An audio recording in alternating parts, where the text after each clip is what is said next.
Hey guys, Lewis here, and today I've got a review of Batman number 0. Now, I know this issue came out between issues 12 and 13, but story-wise, it fits better here. So let's jump in. As we begin, we're in Gotham City 6 years ago at the grand opening of the new Gotham National Bank. The celebrators begin eating cake, but the Red Hood gang bursts in. They begin robbing the bank, and the leader demands Red Hood 5 take off his mask and put a gun in his head. The leader reveals that Red Hood 5 is left-handed and this guy is an imposter. Red Hood 5 agrees to shoot himself, but only if no one else gets hurt. But when they look around, everybody else is dead. The leader reveals that he poisoned the cake yesterday, and the imposter begins fighting back, and we find out that it was none other than Bruce Wayne undercover. Bruce goes to escape, but the police are already outside.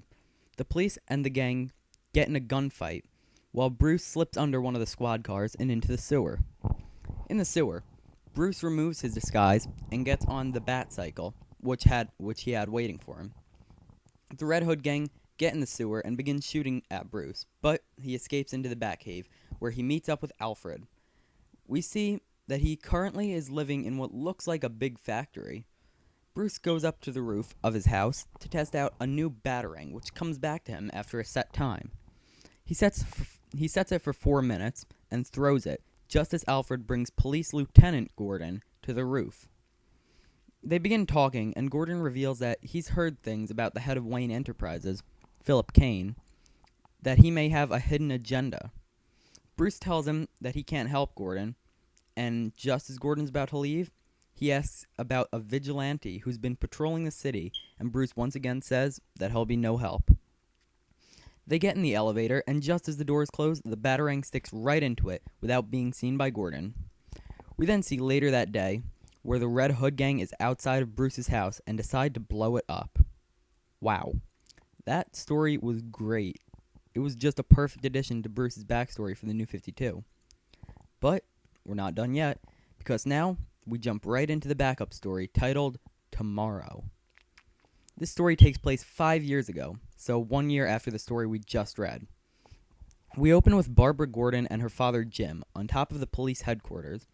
They're discussing Batman and how to create justice in the city. We then see Tim Drake, who is at a school being told that he's expelled. But he's too preoccupied sending an email. Tim reveals that he will not be getting expelled because he just aced an aptitude test, hacked into the school's computers, and found out that the principal was stealing roughly $16 million from the school over the last 10 years. And, oh yeah, remember that email that he was sending? It was to the police stating just that. Just then, the police burst through the door and arrest the principal. We then go to a convenience store, where we see Jason Todd and his friend wearing red masks and robbing the place. Jason tries to comfort a woman who was shopping there by telling her his name, but his friend doesn't like this, so he shoots the lady and they flee. When they stop in an alley, Jason begins beating his friend to a pulp just as the police arrive and arrest his friend, but they let Jason go, thinking that he just caught the guy. We then go to the circus, where we see Dick Grayson, who just apprehended a man who was trying to steal a purse. Just then, Dick looks up in the sky and sees the bat signal shining bright. We then see Tim and Jason seeing it too, which, as we know, sets the inspiration for these kids' future.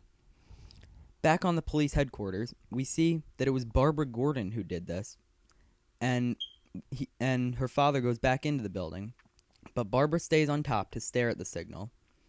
That story was fantastic. Seeing all of Batman's future sidekicks looking at the bat signal for the first time is just great. This issue was really good. I'm going to give it an 8 out of 10. Make sure to check back Monday, August 5th for my review of issue number 1.